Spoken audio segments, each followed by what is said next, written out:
Coming up on Jamaica Magazine for this Friday, May 13, the Caribbean Development Bank, its focus and contribution to Jamaica. Plus, learn about the Flourish program and its impact on young girls. And of course, the big talking point, 1 million and 1.5. Top stories from the Finance Minister's presentation yesterday as he opened the 2016-2017 budget debate. I'm Adrian Atkinson. Those and more on the other side of this break.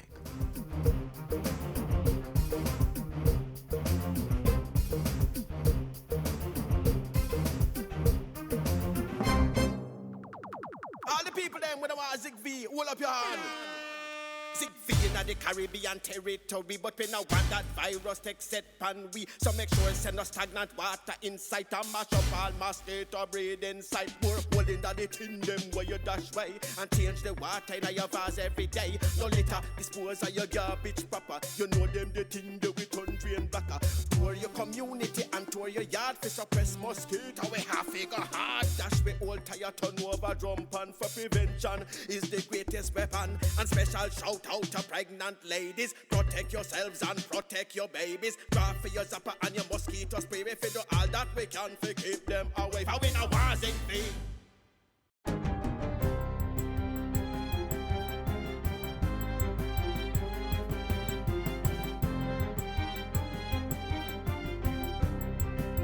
Good day, I'm Carrie Ann Smith and this is your JIS News for Friday, May 13.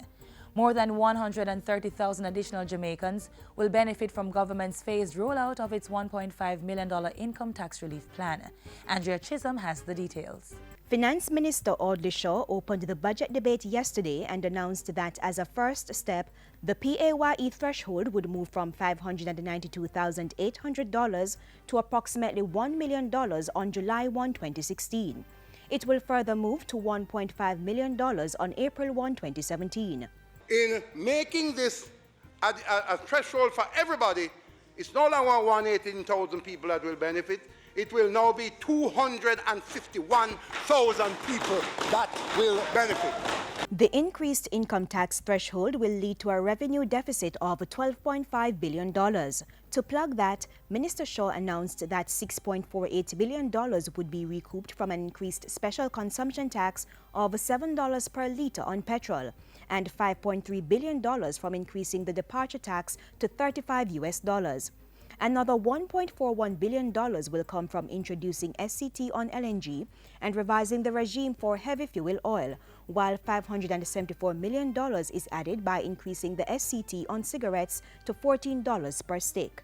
We are asking those earners of income over $6 million or greater to pay a little more by raising the tax rate from 25% to 30%. But we remind them that when they take off the elevated tax threshold of $1.5 million, that the effective tax rate on $6 million would become 27.5% and not, in fact, 30%. The tax measures will result in surplus revenues of $1.278 billion, which Minister Shaw says will go towards next year's further increase of the income tax threshold. In explaining the revised implementation plan for the tax relief, Minister Shaw said the administration took into account the comments from all sectors as well as the International Monetary Fund. When considered in its totality, this change that we are making in the structure of our tax arrangement shifts more of our taxes to indirect or consumption taxes and away from the income or direct tax. For JIS News, I'm Andrea Chisholm. Associate Professor at the Northern Caribbean University, Dr. Audley Eccles, has endorsed the government's plan for increasing the income tax threshold, saying it is a very good proposal. He was speaking on a JIS TV-produced post-budget debate panel discussion yesterday. The taxation expert said one of the advantages of this new measure was the feasibility for implementation.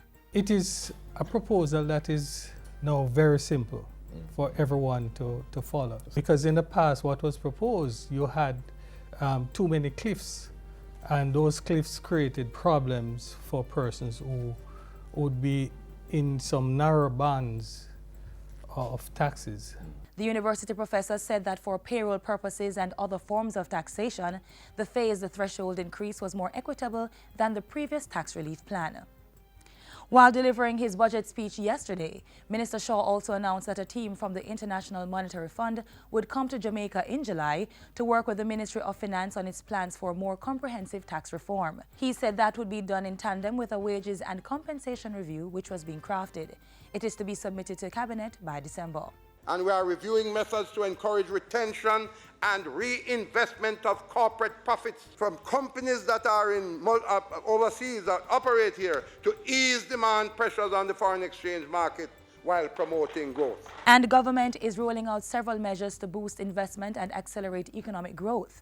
Among them, a pre-investment evaluation fund designed to improve the effectiveness and efficiency of the public sector investment program. To support key pre-investment actions such as feasibility assessments, process reviews, cost-benefit analysis, socio-economic and environmental assessment, and other technical studies. $130 million has been provided to set up the pre-investment evaluation fund. Meanwhile, a range of significant investment projects will be pursued along the southern corridor of the island to spur significant economic growth. And a national financial inclusion strategy for Jamaica will be launched in the very near future. We're going to do this because improved financial inclusion is not only supportive of inclusive growth and therefore valuable in its own right, it also is an important enabler of sustainable economic growth, job creation and development. At the same time, government is examining draft bills for the regulation of credit unions and the emergence of the microcredit financial sector in Jamaica. In other news, Prime Minister Andrew Holness has ordered an investigation into all major construction projects to determine whether they are in keeping with the approved regulatory standards. The decision was communicated during a meeting at Jamaica House yesterday with the local government minister Desmond McKenzie and ministers without portfolio Horace Chang and Darrell Vaz. The investigation will be done by the committee set up by Minister McKenzie to review this week's building collapse at the Blue Diamond Royal Grill. Prime Minister Holness has directed that the committee be expanded to include representatives from the Office of the Prime Minister, Ministries of Local Government and Labour and Social Security, the National Works Agency, and the National Environment and Planning Agency. Mr. Holness pointed out that the administration was preparing for increased construction in the hotel and other sectors. But he insisted that a balance must be struck between expeditious project completion and adherence to all approved standards, including the safety of workers, the public, and eventual hotel users. And finally, emergency surgery services resumed at the Princess Margaret Hospital yesterday. The hospital's operating theatre was closed on May 2 due to a fire. It will also resume elective services on Tuesday, May 17. The board and management of the Southeast Regional Health Authority say the maintenance team worked hard over the past week to complete the refurbishment of the area which was damaged by the fire. And that's it for JIS News Today. I'm Carrie-Ann Smith. Thanks for watching.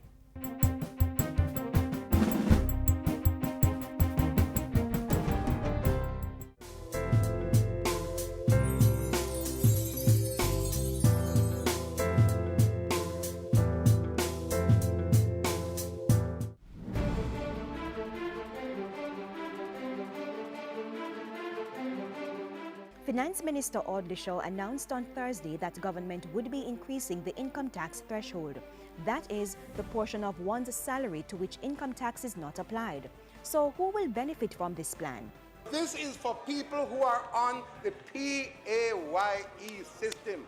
You're working, then take out your salary deduction per fortnight, per week, whatever, and by the way, you get your pay slip and it marked PAYE. So if you're not paying PAYE, you're not in this plan. As it stands now, $592,800 is the income tax-free portion of one's annual salary. But with the new policy, that will change for the better. We are raising the personal income tax threshold to $1.5 million across the board for everyone. But this will not happen all at once, especially because the country is in a tight fiscal space. We look at what IMF said. We took a look at what all the unions said and what the PSOJ said. Then say if you can't afford it one time, phase it in. Phase it in. Phase it in. And Mr. Speaker, that is what we're going to do. We're going to phase it in. We will do this in 2 phases. So as of July 1 this year, $1,272 of one's annual salary would be income tax free. That means persons will be taking home more money in their pockets. And if you earn that amount or less, you will not pay any income tax. This benefit will increase next year. As of April 1, 2017, persons will take home even more money, as $1.5 million of their annual salary would not be subject to income tax.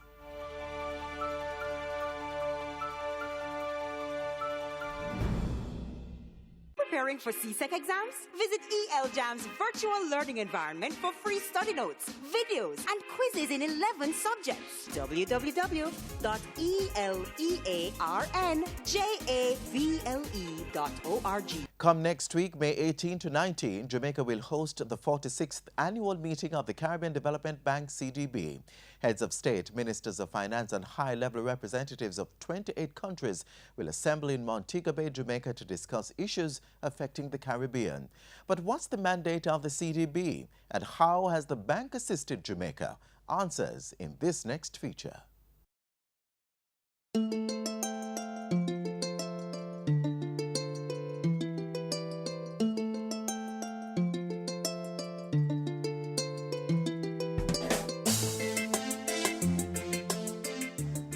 Established on October 18, 1969 in Kingston, Jamaica, the Caribbean Development Bank CDB came into existence for the purpose of contributing to the harmonious economic growth and development of its member countries. It aims to promote economic cooperation and integration, having special and urgent regard to underdeveloped countries within the region. This multilateral financial institution is located in Barbados and is made up of regional borrowing members, regional non-borrowing members, and members from outside the region. The CDB is positioned to reduce inequality and halve the incidence of extreme poverty by the end of 2025 by supporting inclusive growth, sustainable development, and good governance. The institution has received high ratings from both Moody's and Standard & Poor's rating agencies. And in 2014, the bank approved loans and grants of $269.5 million, pushing its equity to $822 million by the end of that year. Jamaica is one of 2 of the bank's largest shareholders, owning 19% of the entity. The country joined CDB in 1970, and as at 2014, a total of $781.959 million in loans, contingent loans, equity, and grants were approved. CDB, through its Basic Needs Trust Fund, BNTF, has been used to finance social and economic infrastructure development, such as schools, road and water projects, building more disaster-resistant structures, student loans, and support for small and medium-sized enterprises. The BNTF is administered through the Jamaica Social Investment Fund, JSIF, and through locally led community development committees and citizens associations throughout the island. The 46th annual meeting of the Caribbean Development Bank's Board of Governors will take place in Montego Bay, Jamaica on May 18th and 19th. It is our first annual meeting which Brazil is attending as a member of CDB, having joined the bank in 2015. Brazil, welcome. This meeting is also our first since the 2030 Agenda for Sustainable Development was adopted, setting countries in the Caribbean region on a path to tackle some of the biggest economic and social challenges we have seen in our lifetime. It should be no surprise then that our agenda for the meeting is built on the theme Economic Transformation for Growth and Poverty Reduction. The Caribbean Development Bank, the leading catalyst for development resources into the region, working in an efficient, responsive, and collaborative manner with borrowing member countries' BMCs and other development partners towards the systematic reduction of poverty in their countries through social and economic development.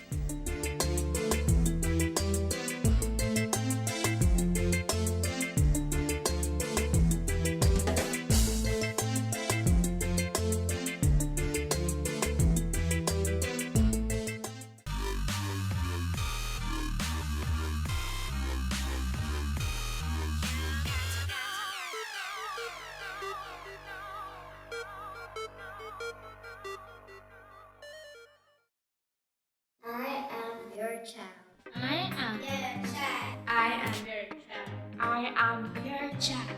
I, your child. I am your child. I am your child.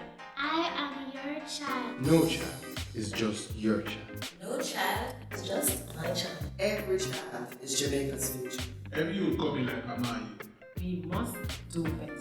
They are all our children. I am your child.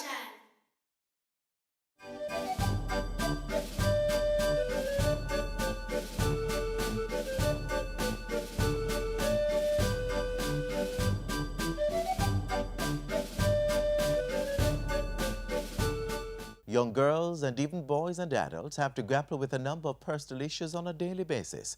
One such issue is low self-esteem.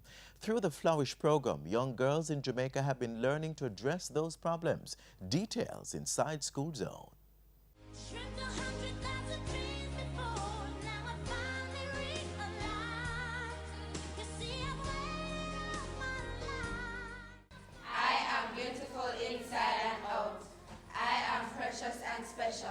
That's what's coming in today's School Zone, where we come to you not from a school but a church for the graduation exercise for some students, all girls, who are now flourishing. Learn more in the program. Plus, what's in the news? Students across the island observe Read Across Jamaica Day. All that and much more after this message. We have a subculture that supports those who do not inform, an anti-informer culture that pervades our entire society that we must break down.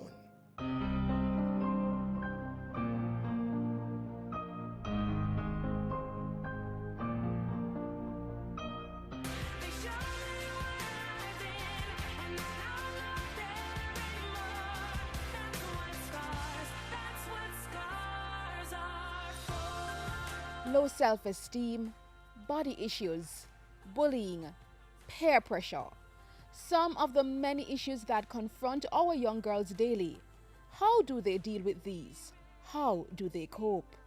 Well, one initiative has taken on the challenge and to date has engaged female students ages 12 to 14 years old who reside in the Red Hills area of Kingston, bringing them hope while encouraging them to flourish. I started Flourish mainly because of what I see around me every day, both on the road and on social media, just seeing the kind of posts that young girls put up, the pictures, you know,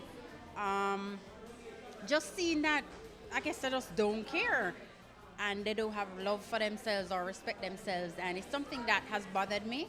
So, and I just thought, you know what, maybe if they had somebody to talk to them, somebody to help guide them, maybe it would make a difference. Maybe it would show them that you don't have to be that way. You are more than your body. You are valuable and you can accomplish a whole lot in your life if you put your mind to it. Recently, School Zone stopped by the graduation exercise for the latest set of blossoms who had all been engaged in a 3-month growing exercise. Auntie Fiona, who is our Flourish coordinator, had gotten several guest speakers who had taught us some valuable information and, of course, some interesting speeches. The Flourish Mentorship Program had done a lot for us young ladies, like teaching us our value toward life, and letting us know that greatness exists in all of us. Well-known transformational principal of the Padmore Primary School, Keisha Hale, was one of the guest speakers imparting that message of greatness. You may have grown without no parents. You may have grown very poor, like myself. But let nobody tell you that, well, because you maybe your parents don't have any money to send it to university or whatever. Everything you go through in life, every struggle, say every struggle. Every struggle is a lesson. And it's a lesson on your road to greatness. Look at each other now. Say, find your greatness. Find your greatness. Bold, empowered, strong, and victorious are now the words these girls are singing. Don't waste your time. The thoughts of giving up, it's all in your mind. Let it go, I'm here.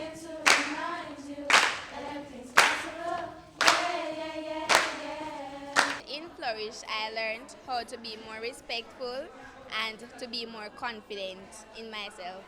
I plan to flourish by impacting other students and other kids about the good things that I have learned in Flourish, yes, and I'm going to make my mommy proud. I am beautiful inside and out. I am precious and special. I have a unique combination of skills and talents. There is no one quite like me. I am full of potential. I was born to succeed. When people look at me, they say, wow. Why? Because I am a woman of worth. And just like a beautiful flower, God created me to flourish.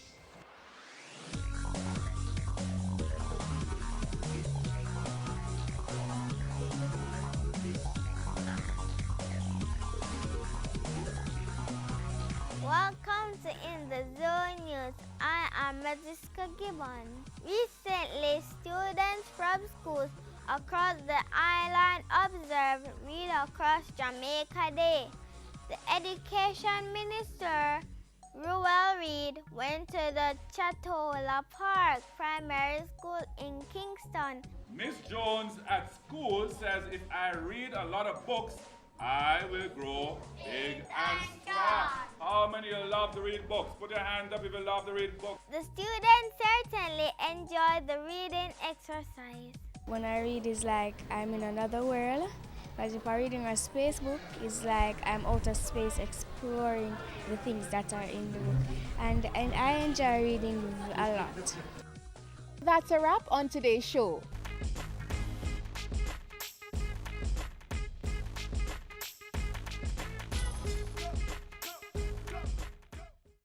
For health's sake, keep it clean. For health's sake, clean up every gully, every school, every house, every lane. Labor Day 2016. For health's sake, keep it clean. Join the cleanup efforts in your community on Labor Day and help to keep the mosquitoes away. Over 1 million people die each year from mosquito-borne diseases worldwide. So destroy all mosquitoes in the gullies, drains, and around your homes. Let's clean up our public spaces and beautify our environment. Register your projects now. Call 978-7654 or email laborday@mcges.gov.jm.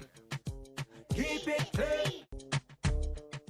As you just heard, for health's sake, keep it clean is this year's Labor Day theme. The national project in Gregory Park and Washington Mews, Portmore, St. Catherine, will focus on identifying and destroying mosquito breeding sites. You too can play your part by cleaning up your community. Keep we island clean, so clean. From the peaks to the beach, so clean. No dirty up Jamaica, please don't do it. Keep we island clean, so clean. From the peaks to the beach, so clean.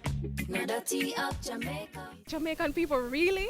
You know, we can do better. The beaches, Jamaica is known for its beautiful beaches. And if we continue to litter it and stuff like that, then nobody will want to come here. When we have blockage of drains and all that, we blame the government. And yet we are the ones who facilitate that. The amount of garbage littered on Jamaica's streets is astounding, if not embarrassing. Through the Tourism Enhancement Fund, $60 million is being provided to the Jamaica Environment Trust to implement a Clean Coast project. Bits of paper, lying on the floor, lying on the floor. Make the place untidy, make the place untidy, pick them up. That's why it's always good to see a lot of children here, because it's really important for them, as well as us adults, that we can lead by example and actually show them that we care about our environment and it's important to keep our environment clean as well. Recently, during International Coastal Cleanup Day 2015, it was made evident that Jamaicans are not properly disposing of their garbage.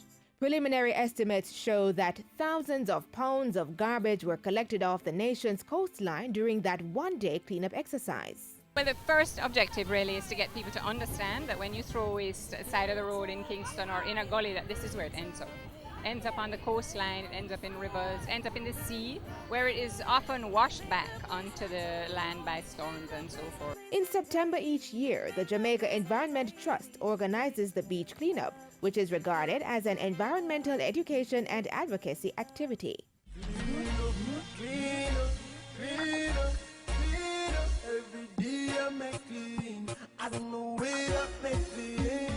Documentation is made of the type of debris collected, and this data is used to help formulate future cleanup campaigns. Today we went straight down this whole stretch with, I think, about 20 girls, and we found buckets, bottles, condoms, syringes, hair rollers. Mostly, the most abundant thing that we found was the plastic bottle cap. We have glass bottle, tire, fridge, TV, and other little dead debris like dead fish and so on this side. No dirty up Jamaica, please don't do it.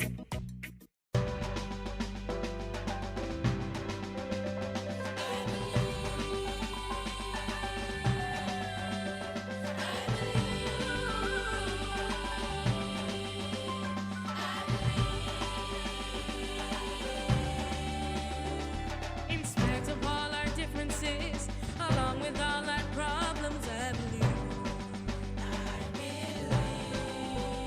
And despite the crime and violence and men and women dying, I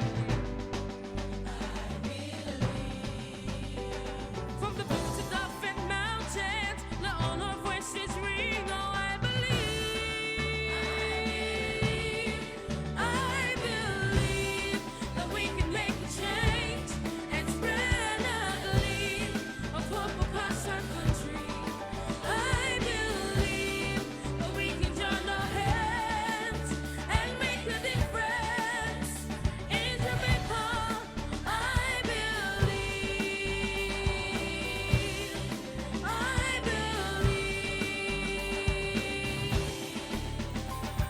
We've come to the end of Jamaica Magazine for this Friday. Thanks for spending time with us. Remember to keep up to date with the latest government information. Join us online, gis.gov.jm, or YouTube channel, and of course, social media platforms. You may also catch a new edition of Jamaica Magazine tomorrow on this station. I'm Adrian Atkinson. Thanks for watching and have yourselves a great evening.